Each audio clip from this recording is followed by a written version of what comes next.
तर नमस्कार पब्लिक, काल दिनांक 26 जानेवारी 2026 रोजी प्रजासत्ताक दिन होता। तर सर्वात पहिले प्रजासत्ताक दिनाच्या हार्दिक हार्दिक शुभेच्छा। मागच्या आठवड्यात आपण दिलं शिवाभाऊच्या वावरात रोप आणि आता तेच रोप कांदा बनण्यात योग्य झालं। मग वावरातून निघालतो वापस घराकडे। घरी आलतो आपल्या अक्षांग गाडी काढली, त्याच्या गाडीवर भागवतून मी बसलो, निघालतो तुलंगा आणि पोहोचलो तो जिल्हा परिषद शाळेत। सगळ्यात पहिले आपल्या गावातला आर्मी मॅन अक्षुदा भेटला। प्रजासत्ताक दिनानिमित्त शाळेत ठेवलेले होते डान्स, म्हणूनच लोकसंख्या चांगल्याच प्रकारे लाभली होती। तेवढ्यातच चांगल्या प्रकारे कार्यक्रमाची सुरुवात झाली।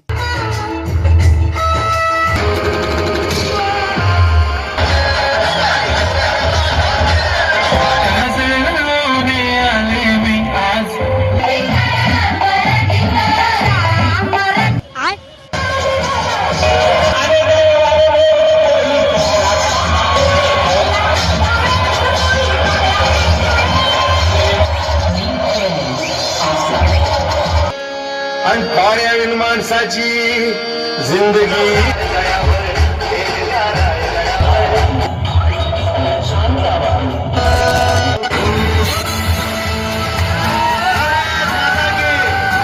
तर पब्लिक, सगळं एकाच व्हिडिओ मध्ये सांगणं हे शक्य नाही। आपण भेटू याच्याच पुढच्या पार्ट मध्ये आणि तोच पुढचा पार्ट पाहण्यासाठी लगेच फॉलो करून घ्या। घराकडे निघालोच होतो तेवढे ते काका भेटले आणि त्याच्यासोबत आपले सचिन भाऊ कचाले होते। तर आजच्यासाठी एवढंच होतं। आपण भेटू पुढच्या पार्ट मध्ये। आठवणींना फॉलो करून घ्या, त्यात लोकदा।